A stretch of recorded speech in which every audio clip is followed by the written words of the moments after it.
শহীদ president Ziaur Rahman, এক সৈনিকের উত্থান ও পতন।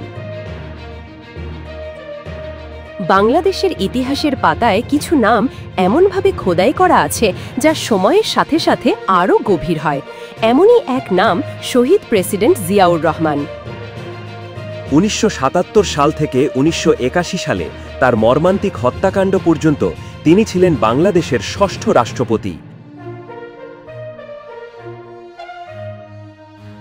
একজন সামরিক কর্মকর্তা থেকে রাষ্ট্রপ্রধানের আসনে তার এই যাত্রা ছিল এক অস্থির সময়ের প্রতিচ্ছবি, যা বাংলাদেশের জাতি গঠন ও রাজনৈতিক রূপান্তরের এক সংকটময় অধ্যায়কে ধারণ করে। দল মত নির্বিশেষে তাকে জাতি গড়ার কারিগর হিসেবে গ্রহণ করে নেয় বাংলার আপামর জনগণ।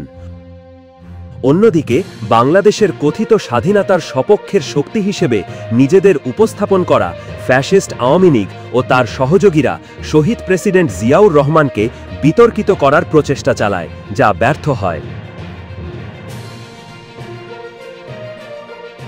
1936 সালের 19 জানুয়ারি তৎকালীন ব্রিটিশ ভারতের বগুড়া জেলার বাগবাড়ি গ্রামে জন্ম নেওয়া জিয়াউর রহমান, যিনি কমল নামে পরিচিত ছিলেন, শৈশবে ছিলেন নিভৃতচারী, লাজুক এবং শান্তভাষী।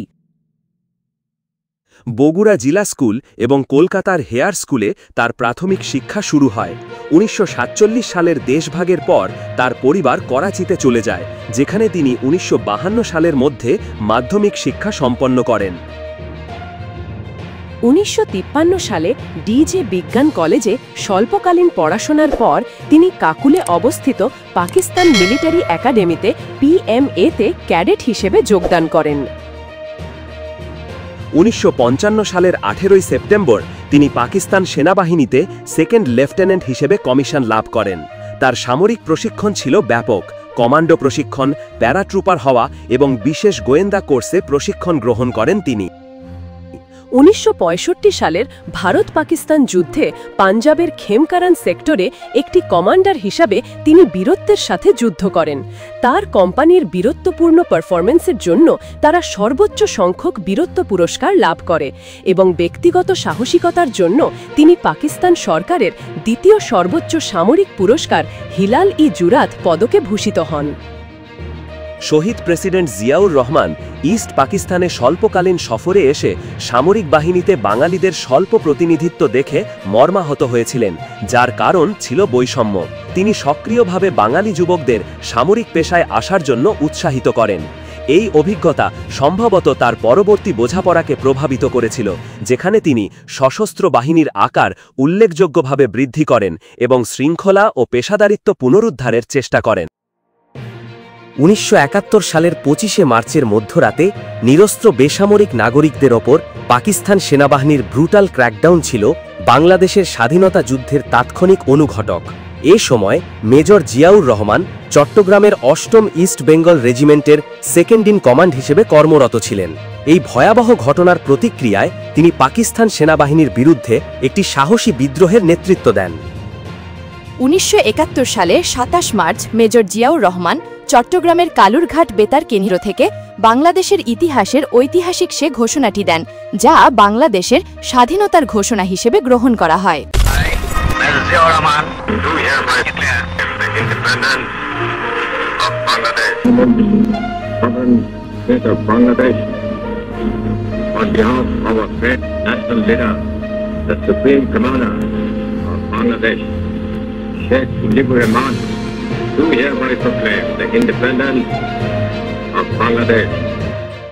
স্বাধীনতার ঘোষণার বিষয়টি বাংলাদেশে রাজনৈতিক বিতর্কের একটি কেন্দ্রীয় বিষয় হিসেবে রয়ে গেছে। নতুন পাঠ্যপুস্তকে বলা হয়েছে যে জিয়াউর রহমান 1971 সালের 26 মার্চ স্বাধীনতা ঘোষণা করেন এবং এরপর 27 মার্চ বঙ্গবন্ধু শেখ মুজিবুর রহমানের পক্ষে আরেকটি ঘোষণা দেন। সুনির্দিষ্ট প্রেক্ষাপট যাই হোক না কেন, তার এই ঘোষণা মুক্তিযুদ্ধের প্রাথমিক পর্যায়ে একটি টার্নিং পয়েন্ট হিসেবে ব্যাপকভাবে দেখা হয়, যার ফল হিসেবে পূর্ব পাকিস্তানের জনগণকে একটি মুক্তিকামী জাতিতে পরিণত করে। এই ঘোষণার মধ্যে দিয়েই মহান মুক্তিযুদ্ধের সূচনা হয়। স্বাধীনতার ঘোষণার পর জিয়া ৭১ সালের এপ্রিলে মুক্তিবাহিনীর সেক্টর কমান্ডার হন। তিনি প্রাথমিকভাবে বিডিএফ সেক্টর ১-এর বাংলাদেশ ফোর্সেস কমান্ডার হিসেবে দায়িত্ব পালন করেন এবং জুন মাস থেকে বিডিএফ সেক্টর ১১-র বিডিএফ কমান্ডার হিসেবে দায়িত্ব নেন। তিনি প্রথম, দ্বিতীয় এবং অষ্টম বেঙ্গল রেজিমেন্টের জওয়ানদের সহায়তায় রৌমারী তথা বর্তমান কুড়িগ্রাম জেলায় বাংলাদেশ সেনাবাহিনীর প্রথম ব্রিগেড গঠনে গুরুত্বপূর্ণ ভূমিকা পালন করেন। এই ব্রিগেড পরে তার নামানুসারে জেট ফোর্স নামে পরিচিতি লাভ করে। ১৯৭১ সালের ২৮ আগস্ট রৌমারীতে পাকিস্তানি দখলদার বাহিনীর কাছ থেকে পুনরুদ্ধার করা একটি মুক্ত এলাকায় তিনি প্রথম বেসামরিক প্রশাসন প্রতিষ্ঠা করেন। মুক্তিযুদ্ধের প্রতি তার বীরত্বপূর্ণ অবদান ও নেতৃত্বের জন্য জিয়াউর রহমানকে বাংলাদেশের দ্বিতীয় সর্বোচ্চ বীরত্ব পুরস্কার বীর উত্তমে ভূষিত করা হয়।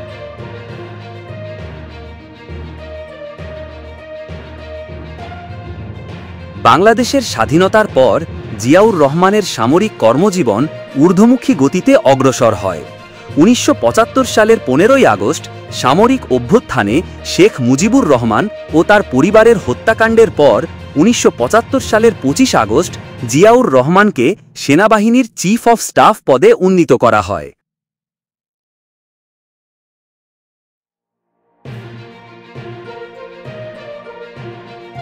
১৫ আগস্টের অভ্যুত্থানে তার ভূমিকা কী ছিল তা আজও ধোঁয়াশাই রয়ে গেছে। বাংলাদেশ আওয়ামী লীগের দাবি বঙ্গবন্ধু হত্যাকাণ্ডে জিয়াউর রহমান জড়িত ছিলেন, তবে এর কোনো প্রমাণ পাওয়া যায়নি। তবে গত ৫ই জানুয়ারি ২০২৫ বঙ্গবন্ধু হত্যাকাণ্ডের অন্যতম নায়ক মেজর ডার্লিং সাংবাদিক ইলিয়াস হোসেনকে দেওয়া এক সাক্ষাৎকারে এ বিষয়ে মুখ খোলেন। তিনি বলেন, মেজর জিয়া পবিত্র কোরআন হাতে নিয়ে শপথ করেছিলেন, কিন্তু তিনি আমাদের সহযোগিতা করেননি। ১৯৭৫ সালের ৩ নভেম্বর ব্রিগেডিয়ার খালেদ মোশাররফের নেতৃত্বে একটি পাল্টা অভ্যুত্থানের সময় জিয়াউর রহমানকে তার কমান্ড থেকে অপসারণ করে গৃহবন্দী করা হয়। তবে তার বন্দিদশা স্বল্পস্থায়ী ছিল। ১৯৭৫ সালের ৭ নভেম্বর অবসরপ্রাপ্ত কর্নেল আবু তাহেরের সমন্বয়ে করা একটি সিপাহী জনতা বিপ্লব জিয়াউর রহমানকে মুক্ত করে এবং তাকে সেনাবাহিনীর চিফ অফ স্টাফ হিসাবে পুনর্বহাল করে। এটি কার্যকরভাবে জিয়াউর রহমানকে ক্ষমতার কেন্দ্রে নিয়ে আসে।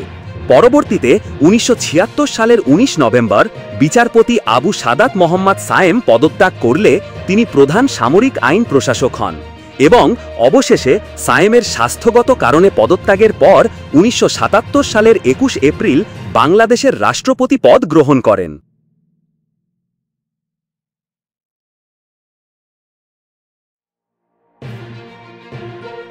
জিয়াউর রহমানের প্রেসিডেন্সি বাংলাদেশের অর্থনৈতিক নীতিতে একটি উল্লেখযোগ্য পরিবর্তন নিয়ে আসে।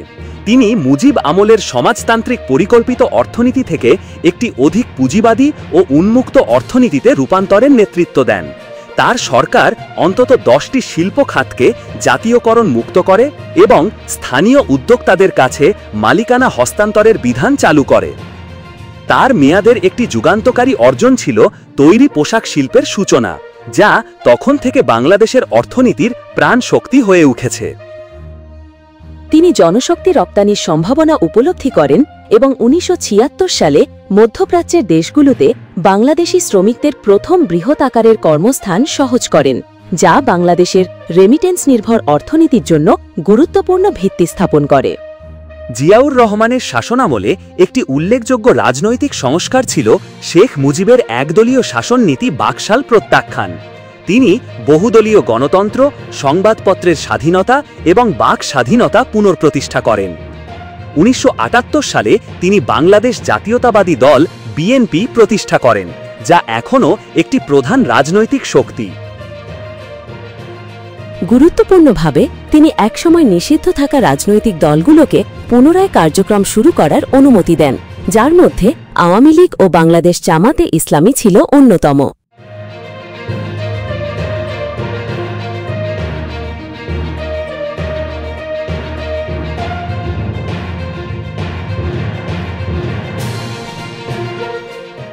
কৃষির গুরুত্ব উপলব্ধি করে জিয়াউর রহমান গ্রামীণ জনগণের জীবনযাত্রার মান উন্নয়নের লক্ষ্যে ব্যাপক সেচ ও খাদ্য উৎপাদন কর্মসূচির পাশাপাশি সামাজিক কর্মসূচিও শুরু করেন।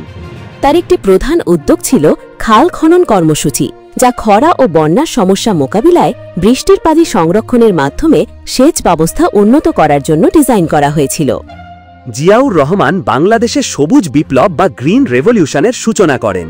তার বিশ্বাস ছিল কৃষি উন্নয়নের মাধ্যমে দেশের খাদ্য সরবরাহ নিশ্চিত করা গেলে তা দারিদ্র্য বিমোচন ও অর্থনৈতিক স্বাবলম্বতা অর্জনের পথে এক মাইল ফলক হবে।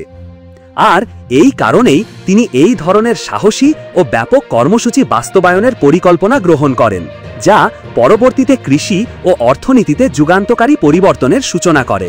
তার সবুজ বিপ্লবের লক্ষ্য ছিল খাদ্য উৎপাদন দ্বিগুণ করা, সমস্ত রাস্তার দুধারে ফলের গাছ লাগানো, রাস্তার দুপাশের ঢালুতে শাকসবজির চাষাবাদ করা, সমস্ত পুকুরে মাছের চাষ করা এবং প্রত্যেক ঘরে ঘরে হাঁস মুরগির খামার করা। 1979 সাল থেকে 1981 সালের মে মাস পর্যন্ত সারা দেশে 1500 এর বেশি খাল খনন এবং পুনঃখনন করা হয়, যা প্রায় 26,000 কিমি পর্যন্ত বিস্তৃত ছিল। এ সমস্ত খাল খনন ছিল এক ধরনের সামাজিক এবং অর্থনৈতিক বিপ্লব। এক জরিপে দেখা গিয়েছিল 1974-75 সালে মোট 32,02,250 একর জমি সেচের আওতাধীন ছিল, যার মধ্যে 15,39,130 একর জমিতে পাওয়ার পাম্প ও টিউবওয়েলের মাধ্যমে সেচ দেওয়া হতো, আর খালের মাধ্যমে সেচ দেওয়ার পরিমাণ ছিল মাত্র 2,93,840 একর জমি। বাকি জমিতে প্রচলিত পদ্ধতিতে সেচ দেওয়া হতো। আর 1981 সাল থেকে 82 সালে মোট আওতাধীন ছিল 40,64,337 একর জমি। সে সময় খাল থেকে সেচ দেওয়ার পরিমাণ ছিল 4,03,515 একর জমি। এই উদ্যোগের ফলে কৃষকরা শুষ্ক মৌসুমে সেচ দেবার সুবিধা পান, যা তাদের ফসল উৎপাদনে উল্লেখযোগ্যভাবে বাড়িয়ে দেয়। বিশেষ করে ধান সহ অন্যান্য খাদ্য উৎপাদনে ব্যাপক উন্নতি হয়। সাধিত হয় এক যুগান্তকারী পরিবর্তন। এই কর্মসূচির সুফল 1980-র দশকে স্পষ্টভাবে প্রতিফলিত হয়। এই খালগুলি নদী থেকে বয়ে আনত প্রচুর পরিমাণে পলি, যা মাটির উর্বরতা শক্তি বাড়িয়ে দিত। বাংলাদেশ দ্রুত গতিতে খাবারে স্বয়ংসম্পূর্ণ হবার পথে এগিয়ে যায়, যা দারিদ্র্য বিমোচনে ও অর্থনৈতিক উন্নয়নে ভূমিকা পালন করে। জিয়াউর রহমান বাংলাদেশের পররাষ্ট্রনীতিতে উল্লেখযোগ্য পরিবর্তন আনেন। তিনি পশ্চিম ও চীনের সাথে সম্পর্ক উন্নত করেন, যা শেখ মুজিবের ভারতের সাথে ঘনিষ্ঠ জোট থেকে সরে আসার ইঙ্গিত দেয়। তিনি দক্ষিণ এশীয় আঞ্চলিক সহযোগিতা সংস্থা সার্ক এর প্রতিষ্ঠাতা হিসেবে ব্যাপকভাবে স্বীকৃত, যা 1985 সালে বাস্তবে রূপ নেয়। তিনি বাংলাদেশকে অর্গানাইজেশন অফ ইসলামিক কোঅপারেশন OIC-তে অন্তর্ভুক্ত করে ব্যাপক জনপ্রিয়তা অর্জন করেন। তবে জিয়াউর রহমানের প্রেসিডেন্সি অভ্যন্তরীণ চ্যালেঞ্জ দ্বারা পূর্ণ ছিল, বিশেষত অসংখ্য সামরিক অভ্যুত্থান মোকাবেলা করা। তিনি তার শাসনামলে প্রায় 21টি সামরিক অভ্যুত্থান প্রচেষ্টার সম্মুখীন হন এবং এই প্রচেষ্টাগুলোকে কঠোর শক্তি দিয়ে দমন করেন, যার ফলে সামরিক ট্রাইব্যুনাল এবং অন্তত 200 জন সৈন্য ও বিমান বাহিনীর সদস্যের মৃত্যুদণ্ড কার্যকর হয়। 1977 সালের 2 অক্টোবরের একটি ব্যর্থ অভ্যুত্থান প্রচেষ্টার পর বিভিন্ন কারাগারে প্রায় 1143 জনকে ফাঁসি দেওয়া হয়। জিয়াউর রহমানের শাসনামলের অন্যতম একটি ভুল ছিল 1975 সালের ইনডেমনিটি অধ্যাদেশ। এই অধ্যাদেশটি প্রাথমিকভাবে খন্দকার মোশতাক আহমেদ জারি করেছিলেন। এই আইনটি শেখ মুজিবুর রহমান ও তার পরিবারের হত্যাকাণ্ডের সাথে জড়িত সকল ব্যক্তিকে সুরক্ষা প্রদান করে। কিন্তু জিয়াউর রহমান এই অধ্যাদেশটি বাতিল করেননি, বরং তার বাংলাদেশ জাতীয়তাবাদী দল সরকার 1979 সালের 9 জুলাই এটিকে একটি সংসদীয় আইনে রূপান্তরিত করে। এর ফলে হত্যাকারীরা বাংলাদেশে স্বাধীনভাবে বসবাস করতে সক্ষম হয়, এমনকি কেউ কেউ বিদেশে কূটনীতিক হিসেবেও নিযুক্ত হয়। জিয়ার শাসনের আরেকটি বিতর্কিত দিক ছিল বাংলাদেশের স্বাধীনতার বিরোধিতাকারীদের প্রতি তার নীতি। 1975 সালের 31 ডিসেম্বর তার সরকার বিশেষ ট্রাইব্যুনাল বাংলাদেশ সহযোগী আদেশ 1972 বাতিল করে প্রায় 11,000 যুদ্ধাপরাধীকে মুক্তি দেন, যার মধ্যে 752 জন দণ্ডপ্রাপ্ত আসামি ছিল। তিনি 1977 সালের 22 এপ্রিল সংবিধানের 38 অনুচ্ছেদ সংশোধন করে জামায়াতে ইসলামী এবং মুসলিম লীগের মতো ধর্মভিত্তিক রাজনৈতিক দলগুলোকে সাংবিধানিক বৈধতা দেন, যা তাদের রাজনীতিতে ফিরে আসার পথ খুলে দেয়।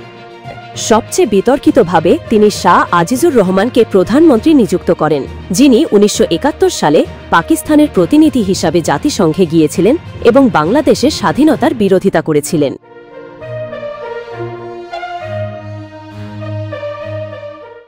১৯৮১ সালের ৩০ মে চট্টগ্রামের দক্ষিণ পূর্ব বন্দর নগরীতে জিয়াউর রহমানের হত্যাকাণ্ড ছিল জাতির জন্য একটি কালো অধ্যায়। তিনি তার নিজের রাজনৈতিক দল বাংলাদেশ জাতীয়তাবাদী দল বিএনপি এর স্থানীয় নেতাদের মধ্যে একটি বিরোধ নিষ্পত্তির জন্য চট্টগ্রামে গিয়েছিলেন। তার রাষ্ট্রপতি থাকাকালীন সময়ে অস্বাভাবিকভাবে প্রায় ২১টি সামরিক অভ্যুত্থান কঠোর শক্তি দিয়ে দমন করেছিলেন। এই দমনমূলক পদক্ষেপগুলোর মধ্যে সামরিক ট্রাইব্যুনাল এবং অন্তত ২০০ জন সৈন্য এবং বিমান বাহিনীর সদস্যের মৃত্যুদণ্ড কার্যকর করা হয়, যার মধ্যে ১৯৭৭ সালের অক্টোবরে একটি ব্যর্থ অভ্যুত্থানের পর ১১৪৩ জনকে ফাঁসি দেওয়ার ঘটনাও রয়েছে। এটি সেনাবাহিনীর অভ্যন্তরে উল্লেখযোগ্যভাবে ক্ষোভ, দলীয় কন্দল এবং ভয়ের পরিবেশ তৈরি করে, যার ফলস্বরূপ ১৯৮১ সালের ৩০ মে রাতে বাংলাদেশের সফল দেশপ্রেমিক প্রেসিডেন্ট জিয়াউর রহমানকে শহীদ করা হয়। সে সময় প্রেসিডেন্ট জিয়াউর রহমান মাত্র ১৬ জন সেনা কর্মকর্তা এবং কয়েকজন সৈন্যের সাথে চট্টগ্রাম সার্কিট হাউসে রাত্রি যাপনের জন্য অবস্থান করছিলেন। এই সময় হামলাকারীরা sub machine gun, rocket launcher এবং গ্রেনেড ফায়ারিং রাইফেল সহ ভারী অস্ত্রশস্ত্র নিয়ে প্রেসিডেন্টের ওপর হামলা করে। হামলায় রাষ্ট্রপতি জিয়াউর রহমান এবং আরও কয়েকজন গুলিবিদ্ধ হন। এই হত্যাকাণ্ডে রাষ্ট্রপতি Ziaur Rahman, lieutenant colonel AFM Moinul Ahsan, captain Ashraful Hafiz Khan এবং বেশ কয়েকজন সৈন্য এবং একজন কনস্টেবল সহ মোট ৮ জন নিহত হন। এছাড়াও প্রহরী সহ ১৬ জন আহত হন। পরবর্তী তদন্ত ও বিচার সত্ত্বেও অভ্যুত্থান ও হত্যাকাণ্ডের পেছনের ষড়যন্ত্রের বিষয়টি আজও সম্পূর্ণ রহস্যে আবৃত রয়ে গেছে। এই হত্যাকাণ্ড বাংলাদেশকে তাৎক্ষণিক রাজনৈতিক অনিশ্চয়তায় নিমজ্জিত করে। এর ফলস্বরূপ হত্যাকাণ্ডে জড়িত থাকার অভিযোগে ১৩ জন সেনা কর্মকর্তার কোর্ট মার্শাল করা হয় এবং তাদের মৃত্যুদণ্ড কার্যকর করা হয়, যার পরিণতি হাইকোর্টে ওঠে তীব্র প্রশ্ন। কারণ অভিযুক্তদের পক্ষে নিযুক্ত সেনা আইনজীবীরা পরবর্তীতে এই বিচারগুলোকে প্রহসনমূলক বিচার বলে অভিহিত করেন এবং দাবি করেন যে অভিযুক্তদের ন্যূনতম আত্মপক্ষ সমর্থনের সুযোগও দেওয়া হয়নি। জিয়ার মৃত্যুর পর উপরাষ্ট্রপতি বিচারপতি আব্দুস সাত্তার একটি অন্তর্বর্তীকালীন সরকার হিসেবে ১৯৮১ সালের নভেম্বরে রাষ্ট্রপতি নির্বাচিত হন। জিয়াউর রহমানের হত্যাকাণ্ডের বাংলাদেশের রাজনৈতিক গতিপথের ওপর গভীর ও দীর্ঘস্থায়ী পরিণতি ছিল। বিচারপতি সাত্তারের সংক্ষিপ্ত সরকার ১৯৮২ সালের ২৪শে মার্চ তৎকালীন সেনাবাহিনীর chief of staff general Hussain Muhammad Ershad কর্তৃক উৎখাত হয়, যার ফলে বাংলাদেশের রাজনৈতিক অন্ধকারের দ্বিতীয় পর্বের সূচনা করে। এরশাদ জিয়ার অনেক বিতর্কিত নীতি অব্যাহত রাখেন, যার মধ্যে সাম্প্রদায়িক রাজনীতি অন্তর্ভুক্ত ছিল, যেখানে পাকিস্তানি দখলদার বাহিনীর প্রাক্তন সহযোগীদের রাজনীতিতে ফিরে আসার এবং এমনকি তার মন্ত্রিসভায় নিয়োগের অনুমতি দেওয়া হয়েছিল। জিয়াউর রহমানের মৃত্যু বাংলাদেশের রাজনীতিতে তার উত্তরাধিকার সম্পর্কে বিভক্ত মতামত তৈরি করে। আওয়ামী লীগের সমর্থকরা শেখ মুজিবের হত্যাকাণ্ডে কথিত সংশ্লিষ্টতা এবং তার প্রেসিডেন্সির সময়কালের অন্যান্য বিতর্কিত পদক্ষেপের জন্য তাকে এখনও নিন্দা করে। অন্যদিকে তার সমর্থকরা, বিশেষ করে বিএনপি, তার মৃত্যুকে জাতির অপূরণীয় ক্ষতি হিসেবে দেখে। যুক্তি দেয় যে তিনি যদি বেঁচে থাকতেন এবং তার স্বপ্ন পূরণ করতেন, তাহলে বাংলাদেশ হয়তো পরবর্তী অনেক চ্যালেঞ্জ মোকাবেলা করতে পারত। ১৯৮২ সালে শহীদ প্রেসিডেন্ট জিয়াউর রহমানের স্ত্রী বেগম খালেদা জিয়া বিএনপিতে যোগদান করেন এবং ১৯৮৪ সালে এর দলের চেয়ারপারসন হন, যা জিয়ার রাজনৈতিক উত্তরাধিকার এবং তার প্রতিষ্ঠিত দলকে বাংলাদেশের রাজনীতিতে একটি প্রধান শক্তি হিসাবে নিশ্চিত করে। বাংলাদেশের রাজনীতিতে জিয়াউর রহমানের অবদান উল্লেখযোগ্যভাবেই গুরুত্বপূর্ণ। স্বাধীনতা যুদ্ধে তার গুরুত্বপূর্ণ ভূমিকা, যার মধ্যে স্বাধীনতার ঘোষণা প্রদান এবং পরবর্তীতে গভীর বিশৃঙ্খলার সময়ে বাংলাদেশকে স্থিতিশীল করার জন্য তাকে সাধারণত কৃতিত্বের চোখেই দেখা হয়।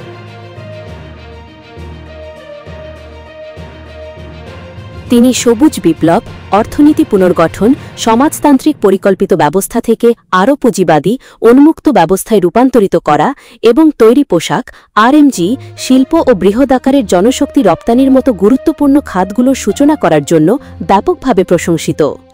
রাজনৈতিকভাবে বহুদলীয় গণতন্ত্র প্রতিষ্ঠা, সংবাদপত্রের স্বাধীনতা এবং বাক স্বাধীনতা পুনঃপ্রতিষ্ঠা করে জনগণের স্বাধীনতা নিশ্চিত করেন। এতগুলো অর্জন থাকা সত্ত্বেও জিয়াউর রহমানকে বিগত আওয়ামী লীগ সরকার বিতর্কের মধ্যে রেখেছিলেন।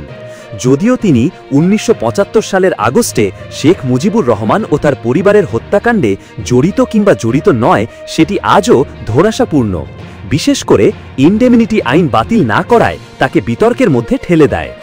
অসংখ্য সামরিক অভ্যুত্থানকে কঠোর শক্তি দিয়ে দমন, ধর্মভিত্তিক দলগুলোকে পুনরায় বৈধতা দেওয়া ইত্যাদি বিষয়গুলোকে দেশের জনগণ প্রশংসার চোখে দেখেছে। জিয়াউর রহমান বাংলাদেশের ইতিহাসে একটি কেন্দ্রীয় ব্যক্তিত্ব হিসেবে রয়ে গেছেন, যার কর্মপদ্ধতি দেশের গতিপথকে গভীরভাবে প্রভাবিত করেছে। অসীম বীরত্ব প্রদর্শন, স্বাধীনতার ঘোষণা, মহান মুক্তিযুদ্ধে সফল সেক্টর কমান্ডার, দেশের অস্থিতিশীল অবস্থায় ক্ষমতা গ্রহণ, বহুদলীয় গণতন্ত্রের প্রতিষ্ঠা, অর্থনীতিকে স্থিতিশীল ও পুনর্গঠন, জনগণের বাক স্বাধীনতা নিশ্চিতকরণ ইত্যাদি কার্যক্রম তাকে ইতিহাসে অমর করে রেখেছেন। পরিশেষে শহীদ রাষ্ট্রপতি জিয়াউর রহমান ছিলেন এদেশের সত্যিকারের মাটি ও মানুষের নেতা। ওনার অসংখ্য কৃতিত্বের জন্য দল মত নির্বিশেষে এখনও মানুষ শ্রদ্ধাভরে স্মরণ করে।